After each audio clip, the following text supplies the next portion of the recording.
Communism is a social, political, and economic ideology and movement whose ultimate goal is the establishment of the communist society, which is a socio-economic order structured upon the common ownership of the means of production and absence of social classes, money, and the state.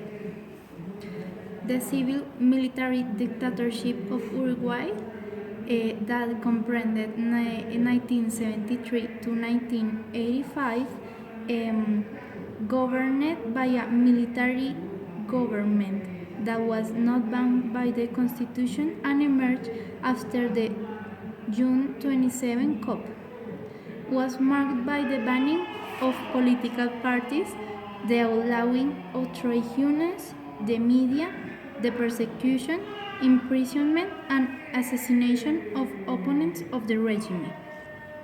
The dictatorship has been a subject of controversy due to its violence of human rights, use of torture, and the unexplained disappearances.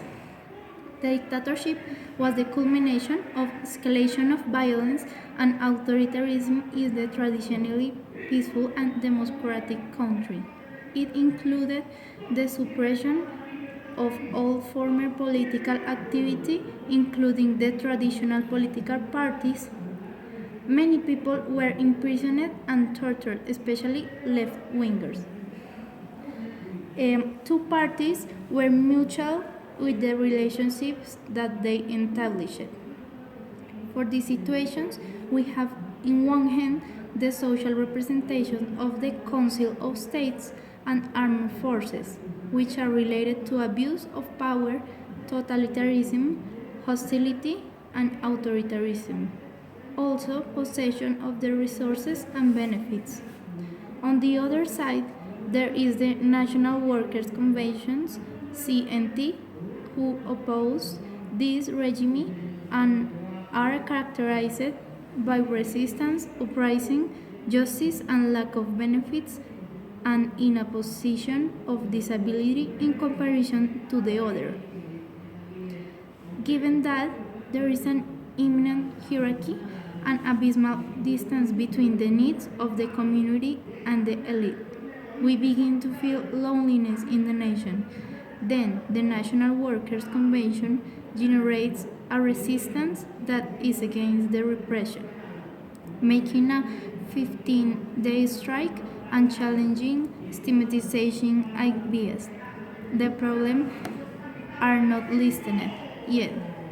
These people are not heard, and some of them were taken prisoners and others were killed. But the rulers who continued with the dictatorships are convinced that they need to change that regime. This is achieved through the change in the discourse that the colleagues of these begin to form. Thus, new ideas of knowledge and creative and systematizing ideas are challenging, thus proposing new ideas of government and more democratic ones and justice. Then the leaders elected by the population legally return with the assumption of Dr. Julio Maria Sanguinetti of the Colorado Party as president, finishing in that way the communism that this country was living.